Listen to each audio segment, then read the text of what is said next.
So you know the artist Fuse ODG. Yeah. What was the famous track? Was it Azonto?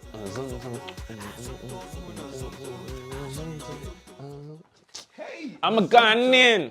Bring me that bird egg, man. I'm not. You actually I'm not that. This guy. Wait. Nah, but me, I'm in my protein phase. I'm in my bird egg phase. I'm gonna go. Hey, this guy exactly. This guy is Mr. What's his name? What, Eddie? Eddie, man. Yeah, man. That's you. You were having it with milk. I was, yeah. Why not? In In the me and 2 boiled eggs. But that's unnamed, bro. Between the thing, yeah. Bro.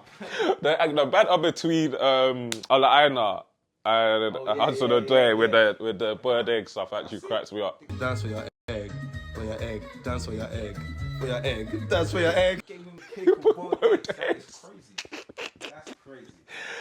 But yeah, Fuse ODG. Yeah. Because he's been doing the rounds. You know Bob Geldof? Yeah. So Bob Geldof was an artist. The OG. He's an OG. He's made some classics. And he's probably made one of the biggest Christmas songs alongside quite a few big celebrities back in the day. I think this song was about 30, 40. Yeah, it was like 40 years. It's mad. And it was for Gift Aid, which was basically like a charitable organization trying to raise money for Africa. What was the song again? The song, feed the world. I just wanted to get her to sing. Let them know it's. This is like the Christmas sweet Caroline. Like it's the yeah. From the UK. Yeah. Grew up on this. Yeah, you actually did. What is it? You were 100%. So yeah, they raised millions Yeah. of pounds for people living in poverty in Africa, which again at the time it was a big thing, especially because this song actually came off the back of a famine in Ethiopia. Oh yeah. So I remember. Yeah, it definitely went to a good cause. Good cause. But now Fuse has come with a different kind of controversial approach, basically saying that that's done more bad than good. Okay. For what? Go on. Play it. I'm gonna let the man explain. Uncle Bob has decided to release another version of Band Aid. Uncle Bob. And I'm pissed because I thought he learned his lesson the last time. And today marks 10-year anniversary since I said no to being a part of Band Aid. Because Band Aid and initiatives like it over the past 40 years has cost the African continent trillions in lost revenue. That is an interesting way of looking. I've never. Cost them. No, but I mean, I've never looked at it like that. I've listened to this song and like taken it in and I sing it and like I know the backstories you said about how it helped, but I've never looked at it as a way of actually that stopped us from getting investment into the country because we now look like a poor continent. Yeah. Like sort of fair play to him, like seeing it like that because I've never. Have you ever thought of it like that? I've never thought of it in that light. In that light, I've never actually thought about it like that. That's mad. That's because whenever we see something like to do with Africa, we're all for it. Like when I see people outside stations collecting for like, I don't know, some kind of famine or something, I'm like, oh, that's a good job. Yeah. But in actual fact, there's other countries, why are you not doing it for them? That's true. And I feel like even that stigma as well, it kind of just, it pushes people away from going to actually experience those countries, the continent. You think like, this country is just gonna be like flies everywhere. Like you might just get robbed or whatever. It has this negative stigma, so it's affected probably. That's the mad. As well. Yeah, I never thought about it that way, to be honest. Let me see what you're saying. Stifling economic growth, investment, tourism, and more dangerously, destroying our collective dignity. And what's worse is that the BBC are even doing a whole documentary to celebrate it. Now, in hindsight, I'm so glad that I said no to being a part of Band Aid because I remember when they first launched the campaign, the first thing that they showed was a dead body of an African on national primetime TV, and I'm talking. Do you know what? I don't want to go ham on the BBC, painting us in a bad light. It's like what they do with like here in the UK with black on black crime.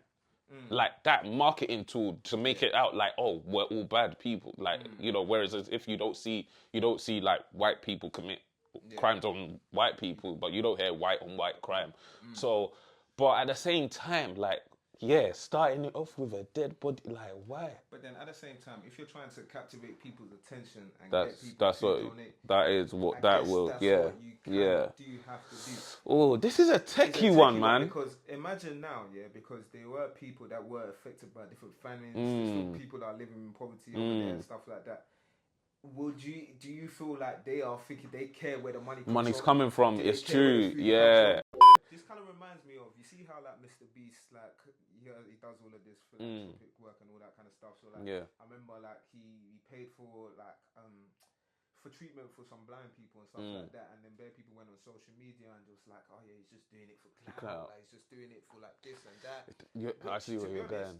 If he could have been doing it for that, but ultimately those people, there's 100 people that can see.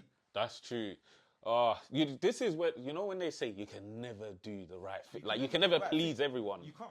It's actually impossible. You do something that is actually good, you're gonna find people say, "Oh, it's not good," or the way you done it. Like, I can see what you're saying, but at the same time, I'm like, like, if you go back 40 years ago when those kids were. They needed it was crazy. Like, the kids were like skinny and everything. Like, maybe he should do it just off the back of like it's a cause to help, and if your face is going to add value to that, why not? Like, that's the way it's it. But then I see what he's saying. He's saying painting Africa as this poverty-driven country. Like, there's other countries, and you're not painting them like that. That's the truth of the matter. That's the truth. Oh, guys, let us know what you think in the comments. And there was another lady that she must be some kind of journalist, but she brought some interesting points as well. This was on Good Morning on ITV. To a post by singer Fuse ODG, who joins us now. He says that the song perpetuates negative stereotypes and it makes him feel ashamed of his African heritage. Whilst author Gifty Enright says the money the song raises helps a lot of people on the African continent. We actually had a conversation over 6 years ago. Yeah. And I just made the point that on the surface, it looks like we're raising money, but in the long run, we're losing out in revenue. From tourism to investment, you'd feel sorry for Africa, give you £2 a month, but you wouldn't really go there and give more. So when I gave that perspective, he understood. And even bringing it back to today, you know, just to put it to everyone, do we need to show dead bodies of Ukrainians in order to raise money for Ukraine? That's a good point. That's a good point. I remember growing up as a Nigerian in school, you were almost embarrassed sometimes in a way to be like, oh, I'm from Nigeria, I'm African, because on TV you'd be seeing flies and and that was the image everyone just had of like a country like Nigeria. Whereas like now, because they see the music videos and we're actually projecting on our screens now a nice country with flashy houses, people are like, Nigeria is a cool place, and now we have Day December. Growing up, like in school, like I always thought that, Nigeria must be some kind of like that. It's weird. I remember the first time that we went to Nigeria.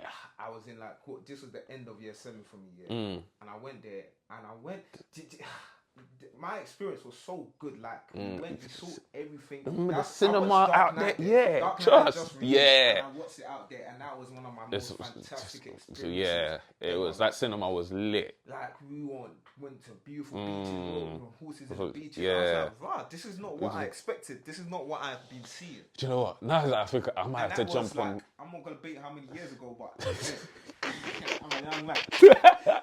Nah, I agree. Do you know what? When I say it like that, then I actually agree with him.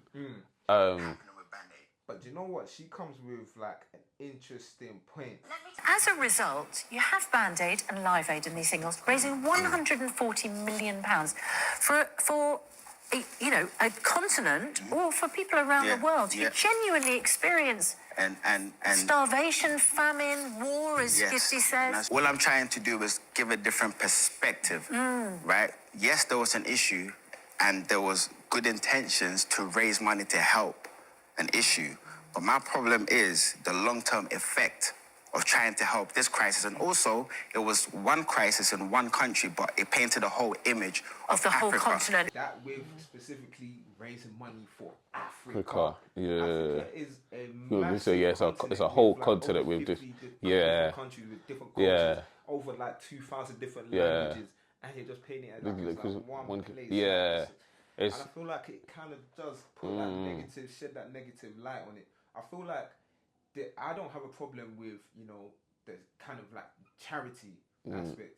I feel like, yeah, it should be, but it should be more specific. Yeah. If you're raising money for homeless kids in Nigeria, for example, then it's that's it. As opposed to almost like you do it and you make it, you're raising money for Africa, like as if everyone is homeless, there's no houses or anything like that. So, yeah, man, right. But if you imagine the whole world seeing Europe as a war-stricken place because of one country. Bob Geldof, who of course started the whole thing after he saw the report that you mentioned, Susanna, he's quoted overnight as saying, look, just today Band-Aid has given hundreds of thousands of pounds to help those running from the mass slaughter in Sudan, and enough cash to feed a further 8,000 children in the same affected area of Ethiopia as 1984. If I may, because what Bob is doing, I'm with Bob, but the means, we need to update that. We need to evolve that. And I think what Fuse is saying is, let's change the lyrics. Yes, let's change the lyrics. Let's use different images, but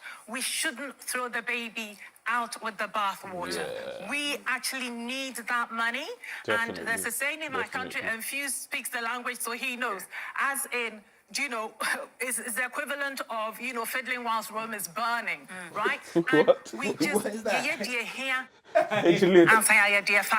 Which means we do But all the Ghanaians out there, what is that? The fiddling, what?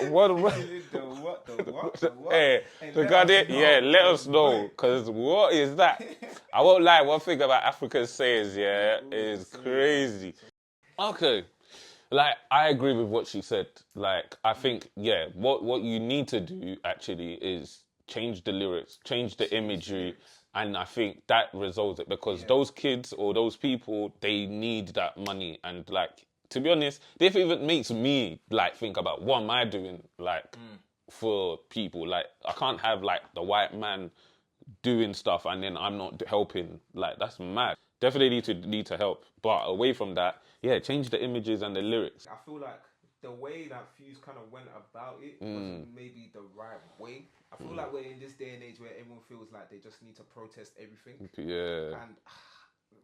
And, listen, we know ultimately this was going for a good cause. Millions of lives were actually saved from this. Exactly. So rather than taking a stance of, you know, trying to, you know, disregard this thing and saying that this thing is wrong or it's done more wrong than good, why not educate them to how to you know, because I agree, like, you know, so many people, every time I like work or friends, whatever, people are going to Morocco, people are going to Nigeria, this 30 December, all of these kind of things. So the image is definitely improved in general. That's why people are going to these places now. So something like this, which is obviously dated now, it just needs a bit of rebranding, but definitely across the whole, like, definitely these images of Africa looking like there's no water and stuff, they need to stop that. Like, they need to stop that.